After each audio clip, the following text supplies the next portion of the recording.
Well, good afternoon, everybody. Yes, it is afternoon. How to improve the mental health of your children. So I see some people here who probably have children. How many people here have had children? So how is their mental health? You know, we usually spend a lot of energy taking our children to doctor's appointments and thinking about good food to feed them and what to have them put on for clothes, sending them to good schools. But we also need to be thinking about their mental health. And you've probably heard all kinds of stories about children who get into serious trouble with their mental health. And we don't want that to happen. It seems like COVID year is a year that not just children, but adults too have felt very isolated and down and depressed. In my private practice, I see so many people who have more anxiety than they've ever had before, more depression than they've ever had before. And no matter what kind of difficulty there was in a family, it seems like the COVID year made it worse. So I think it's a very relevant topic that we talk about the mental health of our children and guarding that. So I'm going to give you some tips, some ideas on how to improve the mental health of your children. And you know, it's like when you go on an airplane ride, although I don't know, maybe lately you haven't gone on an airplane ride, they teach you how to put on your oxygen mask. And do you notice they always tell you to put on your oxygen mask first before you help your children?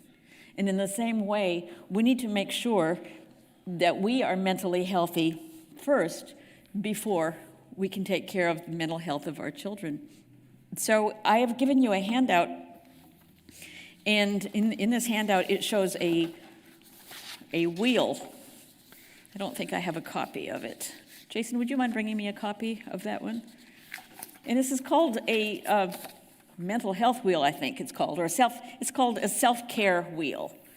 And I just want to make it really clear that self-care doesn't mean that we're saying we don't need God's help.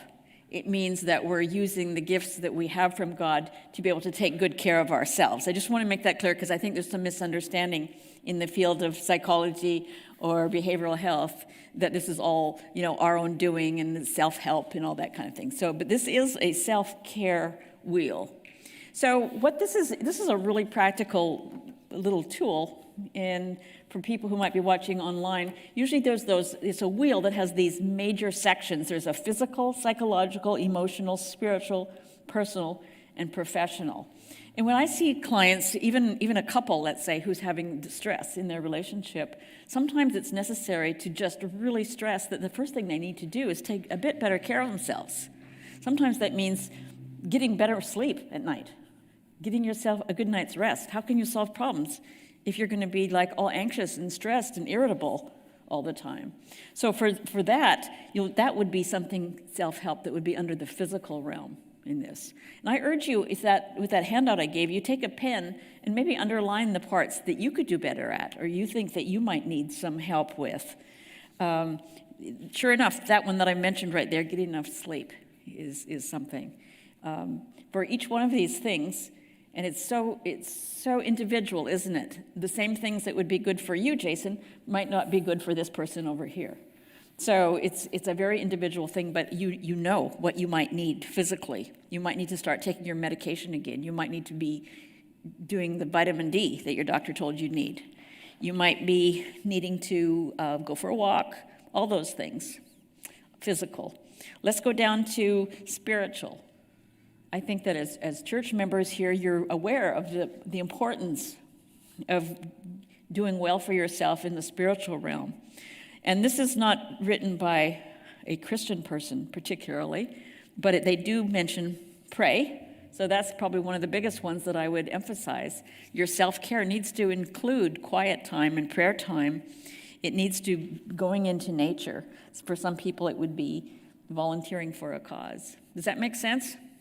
Okay, so I am going to spend just a few more minutes on that, and let's talk about personal self-care, what that might mean. And here they're suggesting things like learn who you are. So what does that mean, and how would you learn who you are? Well, for a lot of people, it means that they need to start actually writing in a journal. A journal can be a prayer journal, or it can be a thoughts and emotions journal. Get yourself any kind of a notebook and start making gratitude lists, perhaps. I know some people's lives have simply been changed by that one small thing where every day they will write out a list of, let's say, 3 things that they're thankful for. It can be anything as small as, oh, I'm thankful for the smell of this good coffee in the kitchen. Or it can be, I'm thankful that my parents are still doing well. You see what I mean? It can be anything. But changing that attitude into an attitude of gratitude can make so much difference for your own well-being and then for your children's well-being as well. So take that with you and put it in the fridge if you want. Magnetize it to your fridge and underline the things that you would like to do for yourself to make sure that you have your oxygen on before you try to help anybody else with their self-needs. When parents have untreated mental health issues, children are more likely to develop mental health problems of their own. This means that if you are feeling down, if you've lost energy, or if you notice changes in your eating or sleeping habits, you should talk with your doctor. These symptoms could mean that you're struggling with depression or anxiety. And I think that truly there's a whole ton of people who have kind of a low-level depression going on almost all the time. And I'm not sure that every time that you have symptoms of depression doesn't mean you need to take antidepressant medication, but it might mean that you need to pay attention to the biological, the psychological, the social aspects, and the spiritual aspects of your life.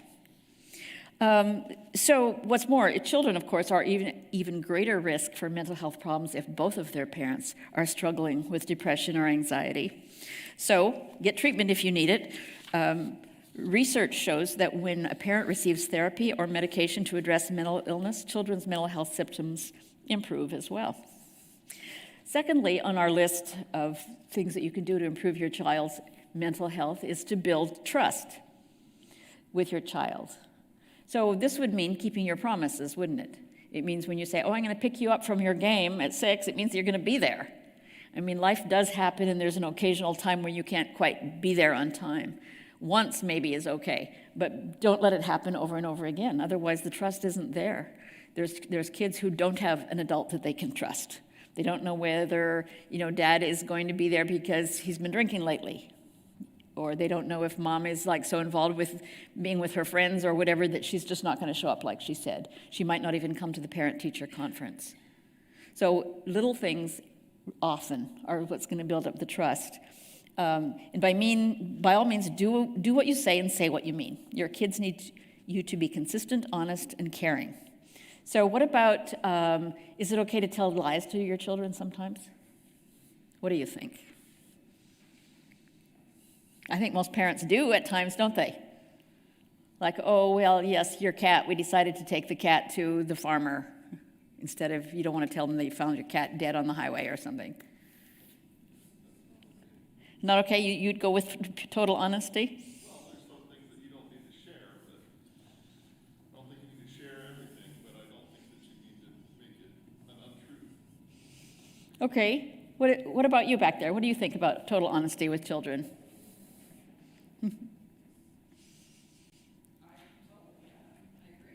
Totally? Okay. In my opinion, there is an age-appropriate way to say most things. I think that you don't want to make children afraid or scared, and you don't want to re-traumatize them by certain kinds of information. But I think children do need to know that you're sad sometimes and you're upset about certain things. I think we don't trust children quite enough to be able to tell the truth about some things. Yes? I teach kindergarten here, and sometimes you have to. I sometimes worry, when my story is going to be about how somebody died. There's a lot of dying stories in the Bible, even though some of them Jesus heals the person, or something. They come back to life. Mm-hmm. But I still sometimes try to tread really softly. Because I don't know that I'm equipped to explain to these, 4 or 5-year-olds all about death and stuff. I think that's a good point. I've noticed that as an adult, I'll read some Bible stories, and I realize there's a whole other part, that we didn't hear in Sabbath school. And I'm not really sure how I think about that, but I think the point is that it is good to be trustworthy. Children know they can get true answers from you, and especially when they have a specific question. I think that's when it's really important, to give them the scope. They need to see us in all our humanity as well. They need to see us grieving or laughing or however we relate to a situation. And I think that can help build up the trusting relationship as well. So we're going to move on to the next one, which is foster healthy relationships.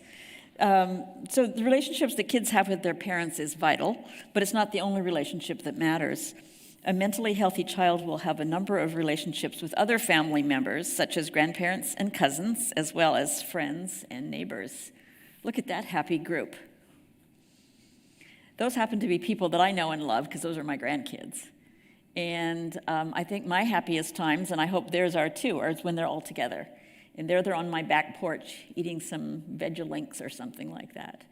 And children who don't have the opportunity to be with cousins, I'm hoping that their parents can at least foster relationships with some neighbor children or other people of different ages, different stages, so that they get that kind of community sense. You've heard that expression, it takes a village. And I think to raise a child, and I think it is important that we have a lot of variety in the relationships with children. I think that this last year, families did suffer a lot because it was very limited of what they were able to do. But even if you're the type of parent who loves to spend time alone with your little ones, give them an opportunity to connect with other people too, especially their best friends. I know that there's a certain age of children where friends are everything. It's more important, it almost seems to them more important than their own parents or their own brothers and sisters. But that's a normal thing, isn't it, to want to have friends your own age? If you live far away from loved ones, get creative and do what you can do to encourage your kids to connect with them. So I'm curious, during last year, during COVID, did any of you talk with friends and relatives on Zoom? How did that work out for you? Not as good as in person, yeah.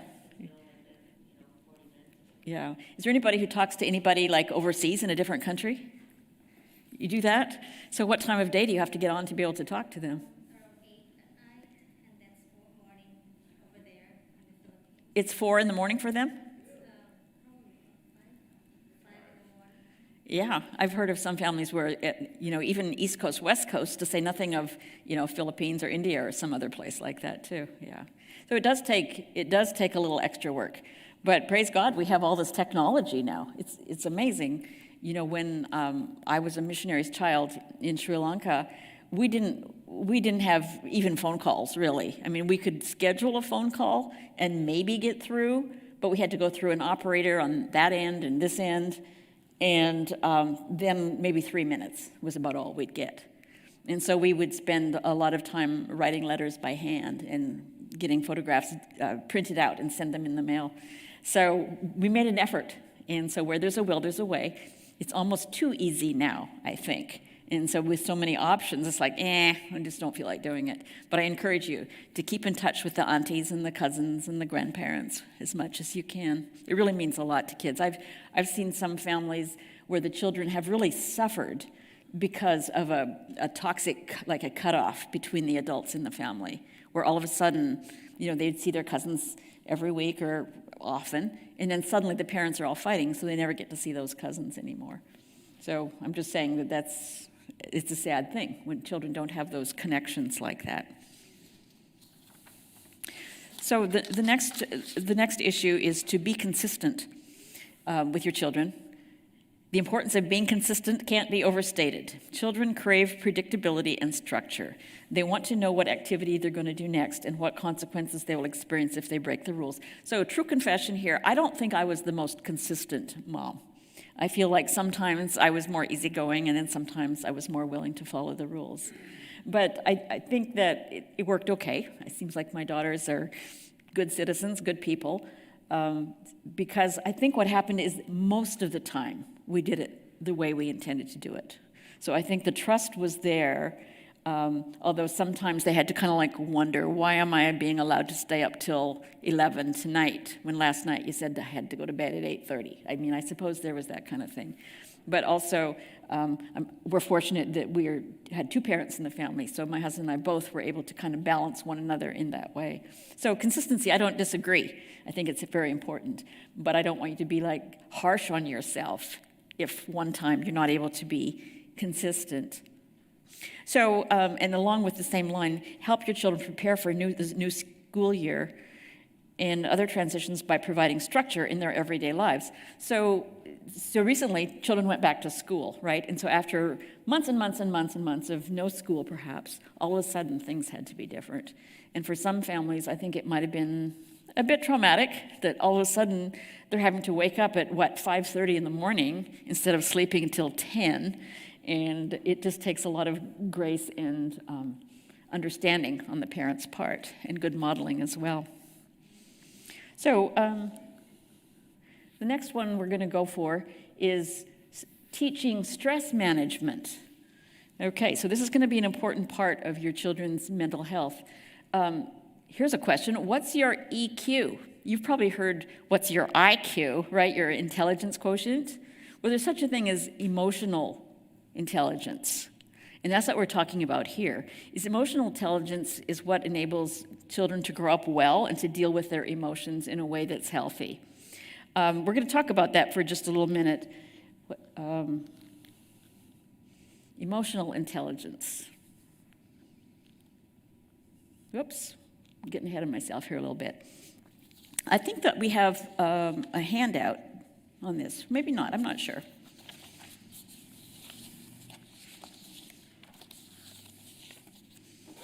I'm going to teach you how to teach emotional intelligence to your children. Number one is you want to help your children label their emotions. Let's just say you have a child who's just very unhappy and doesn't want to sit still and is just squirmy. I don't think anybody here is like that at this minute, but if you see your child having those, you might want to say, oh, you're feeling restless. Or you look like you feel tired, or you look like you're unhappy about something. So you give them words to put onto what those emotions are. I really encourage you not to say, oh, you're being crazy, or you're being silly. Like those would be kind of labels that are not helpful. But help them to label what they're feeling, label their emotions. Sometimes you don't know what they might be feeling. So what you might do, let's just say you see your child looking like this little boy here. And by the way, what do you guess he's feeling? Anybody? What do you think that he's feeling? Tired. Okay. Anything else? What do you think? Sad? Lonely? Bored, did you say? Worried. Okay. It could be any of those, really, couldn't it? So that's an opportunity for you to say, I'm wondering if you're feeling kind of lonely or sad. And you can give him a menu, almost like a little internet pull-down menu. And that will help him to say, yes, I am feeling lonely, or yes, I am. Or he might say, no, I'm just mad, like that. And then at that case, you can help him understand what's underneath the anger. Because usually anger is kind of like a sort of a face emotion. Underneath of anger is often feelings like feelings of betrayal or embarrassment or feeling put upon or taken advantage of, something like that. So help them describe what they're feeling. And then the second part of emotional intelligence training is to show empathy yourself. So if you want your children to be looking at you and you see like a little kitty cat who seems to be suffering from something, show some empathy. Not just to kitty cats, but to anybody or anything that seems to be suffering. If you say, oh, that's too bad they feel that way, your child will pick that up. And it's so beautiful to see little children when they show empathy. Children who don't have empathy, it's a terrible thing, really, to see. And sometimes that occurs, and let's say there's a family where there's some like physical abuse in the family. And in this pretend family that we're talking about, let's say the mother is being physically abused or hit in some way. It's really common for children in those circumstances, especially little boys, to turn off their empathy. It's just so painful for those little guys to see their mom getting hurt that they can't afford to feel anymore, and they just have to turn it off. And I'm just bringing that up because I think it just shows again how fearfully and wonderfully God has made us to care like this, so that when something goes wrong in the system, everything kind of shuts down for a little while. So obviously, you want your children to be able to have that kind of freedom in their own bodies and their own souls, to be able to feel sorry and to feel sad and to show empathy towards others in life. Adults without empathy are not good to live with. Thirdly, you need to help your children regulate their emotions. So one way to do that is, let's just say your kid is just so mad about something. Maybe you don't want to let them have a cookie before dinner, and they're just so mad. And you want to help them decide, is this like a big deal or a medium deal or a little deal, right? So you want to kind of help them regulate and decide, yeah, I guess I can kind of deal with this. Or if it's huge, and some kids will go, right, yeah, this is a 10 for sure, this is a big deal, then you can help them find ways to kind of breathe it down. Like, okay, I can deal with this. I can wait another 10 minutes before dinner, and you show them what it's like. You help solve problems. You don't just say, now behave yourself, go to your room and settle down, because that's not helping them learn how to do all this stuff, because these are skills. Some kids actually sort of automatically pick up on some of this, but not everybody does. You need somebody showing you how to actually do these sorts of things. So don't make them guess of how to do it. Some children just won't be picking up on that. Again, like model how to handle emotions. They will watch you come home from work and be mad at one of your coworkers, let's say, or frustrated that you didn't get the raise or the bonus. And how are you going to show this? Are you going to be like throwing things down on the couch and kicking the chair? Or are you going to be just like going to a room all silent, nobody knows what's going on? Those are extremes. I think it's better if you say, I'm really frustrated today. I'm just going to have to go out and porch a little bit and just think about this for a minute before I'm even ready to talk, right? So that's helping them deal in a socially acceptable way with what's going on in your life, in their life, by seeing how you do it in your life. Does that make sense? Okay. And then lastly, it's important to help your children solve problems. Let's just say there's two children, a brother and sister, not you guys, but some other brother and sister, and they're fighting a lot. You know, children often fight, brothers and sisters. And it's important, instead of just saying, you just work this out, go in there and don't come out until it's all finished, they may need more help in how to negotiate, right? You may need to actually teach them, oh, you need to take some turns. You'd go for 5 minutes and then let him have it for 5 minutes, for example, right? So don't let them be on their own all the time. Sometimes they already know and they just want to fuss, and you do need to, to say, go away for a little minute. But I think that it's often neglected that we do the teaching part of it. And did you say that you're a kindergarten teacher? So do you have to do some of this skill teaching, problem solving with your kids? They're pretty good at sharing, are they? Yeah. Well,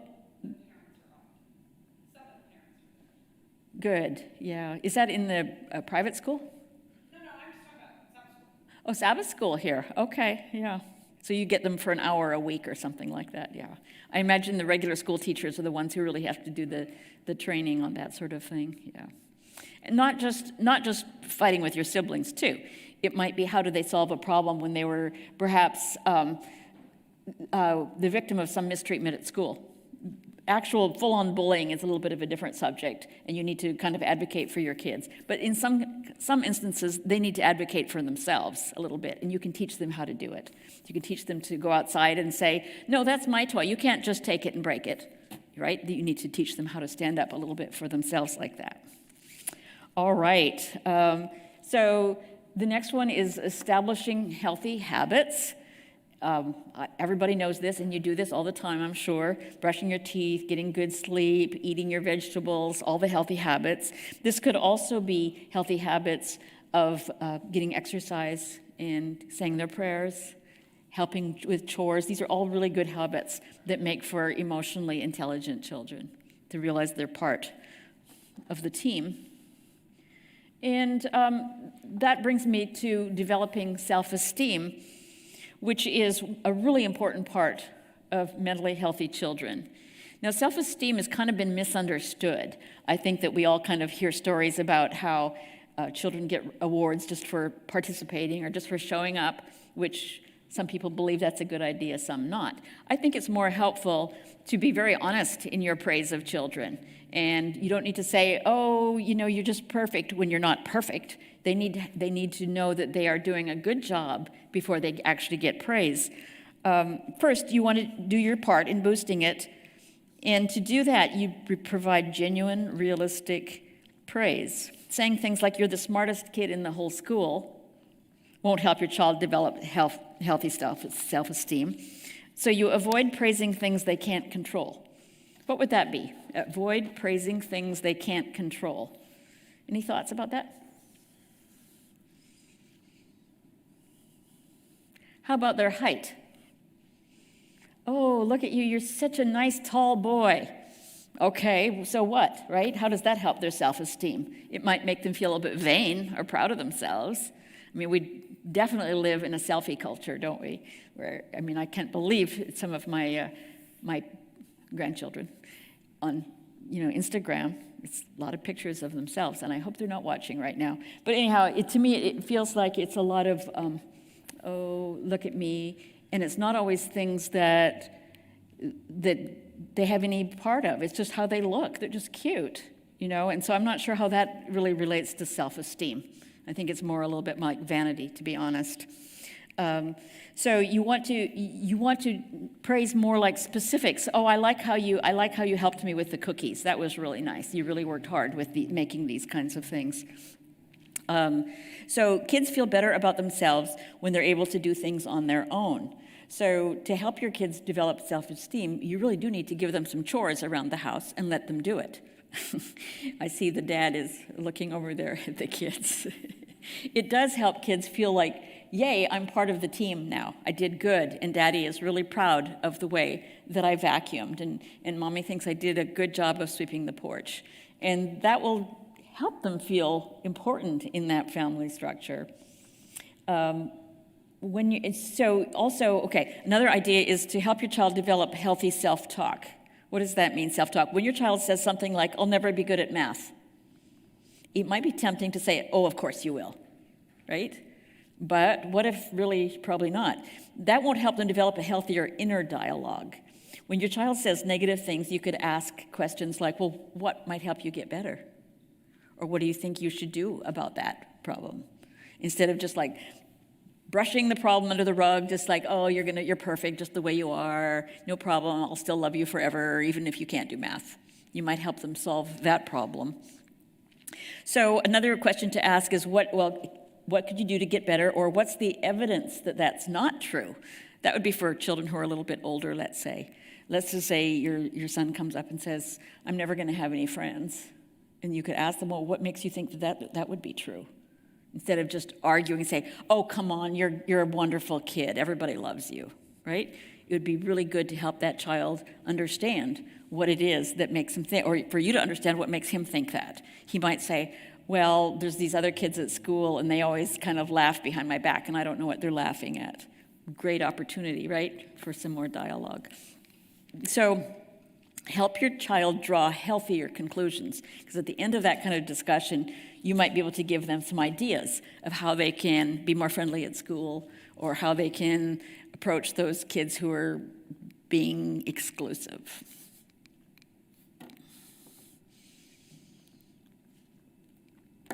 Play together. That sounds like fun. So any of you out here who have been parents, what did you do to play with your kids? What about you, Jason Ridgley, my husband? Did you ever play with your kids? Example? Hikes, yeah, that's right. Yeah. And our family, because of Jason, we're big on rock hunting. And that can be great. We've had some really good camping trips with rocks, rock hunting, geology. And I've even learned to like it quite well. But our youngest daughter, Olivia, once she came and she says, Papa, that's what they call him, can we go camping where there's no rocks? So that's one of our little family jokes, too. But I think that we really were fortunate that we had, vacations, and we had times when we could play with our kids. And even now, as they're adults and we have grandchildren, they come over and we played badminton in our backyard, which is fun. And the little ones are always trying to get us to play board games, which we do sometimes. Board games? What's your favorite? Right now, Wingspan. What's it called? Wingspan. I've never heard of it. It's a huge hobby. So we got like 100 games. So. Is it a video game or what? Oh, board games. Oh, wow. I'll have to learn about that one. Yeah. We have this crazy game called Spoons, where anyhow we use these pit cards, and the person who's left holding the bag is supposed to, or the person who gets all the cards first pulls one of the spoons off the table. But there's always one less spoon than there are people. And so there's this mad dash for spoons. And then we've kind of refined it so that we even have like a certain hat that people have to wear if they lose. So, play together with your kids. For me, it was a little easier to play with my kids when they got past the toddler stage. I wasn't crazy about going and sitting in a park and watching them play on the equipment for some reason, but that's where some people love it most. So I think that's the beauty, by the way, of having two parents, is that the one parent can enjoy this stage more perhaps, and another parent can enjoy a later stage more. But do your best. Get out there and play.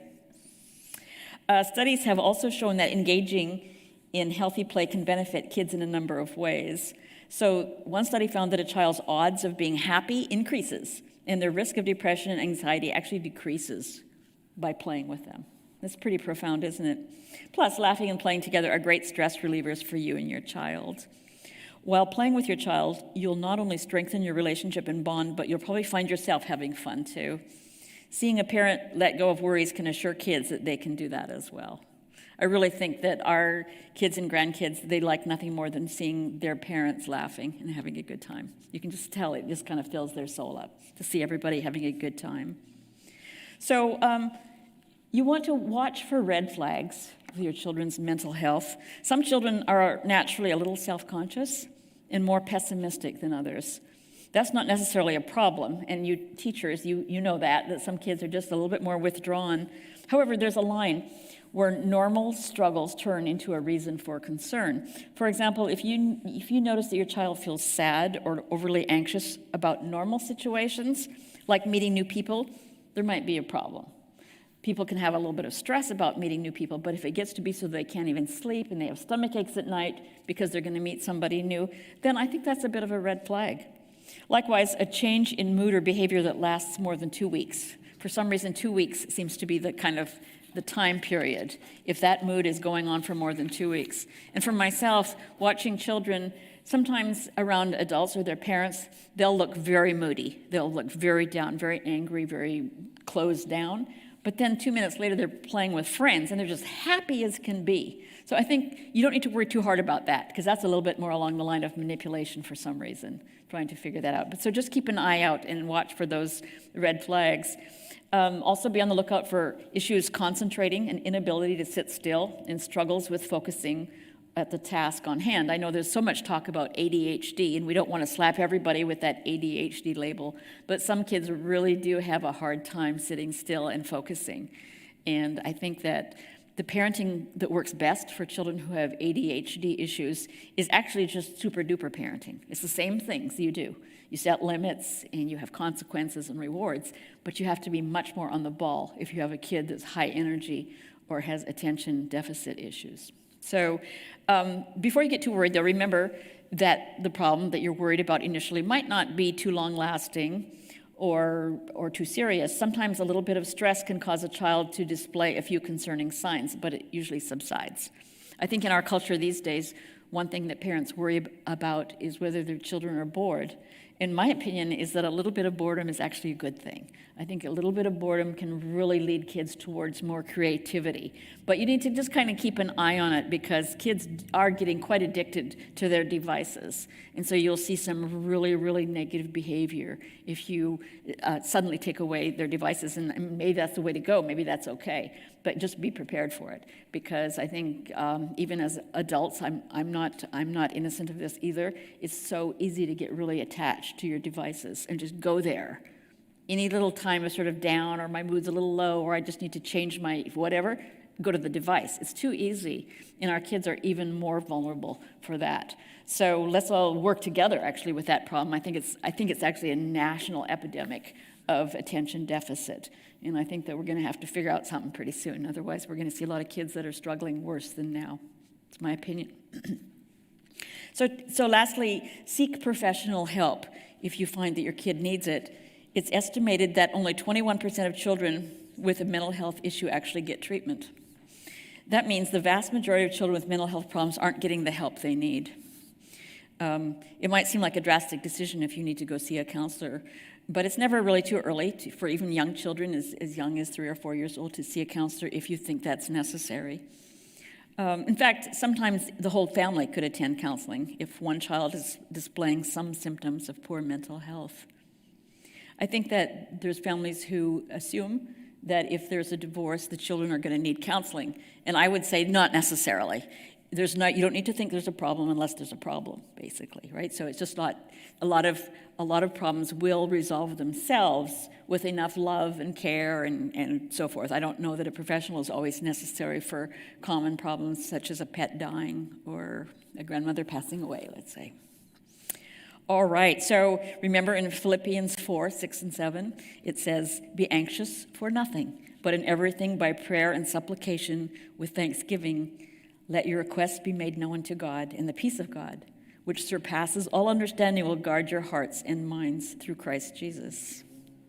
And then in John 14:27, it says, "Peace I leave with you, my peace I give to you. Not as the world gives, do I give to you. Let not your heart be troubled, neither let it be afraid." And then finally, Matthew 11:28-30 says, "Come to me, all you who labor and are heavy laden, and I will give you rest. Take my yoke upon you and learn from me, for I am gentle and lowly in heart, and you will find rest for your souls. For my yoke is easy and my burden is light." So, happy parenting and happy grandparenting.